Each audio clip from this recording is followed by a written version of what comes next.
International trade has often been compared to a bicycle, or for that matter, to the European Union. If it stops, it collapses, so it's got to keep moving. The latest multilateral trade negotiations, the so-called Doha round, have been stuck now for a number of months, even years. And so there was a strong temptation to look for another framework or other frameworks. And that's how the Trans-Pacific Partnership came into being, and that's how the Transatlantic Trade and Investment Partnership, of which we're talking now, also was conceived as an alternative framework. The TTIP is basically a free trade agreement, a so-called FTA, but with important investment provisions.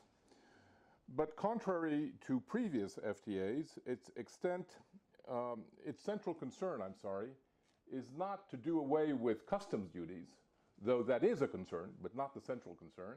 The central concern is to do away with so-called non-tariff barriers and with regulatory convergence. In other words, the convergence of the regulations in Europe and the regulations in the United States. Standards should often be the same, or at least mutually recognized.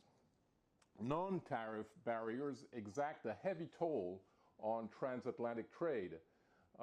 The typical non-tariff barrier is a multiple of what is often a notional or residual customs duty. The TTIP will also be looking at government procurement, which, barring an important exception related to military equipment, should be open to both partners. In other words, American government procurement open to Europeans, and European public procurement open to Americans.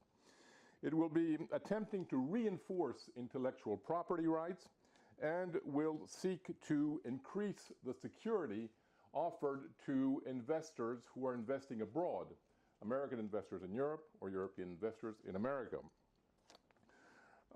There is also the idea that the TTIP will be acting as a vanguard, clearing the way and setting the stage in the future for a new multilateral trade agreement.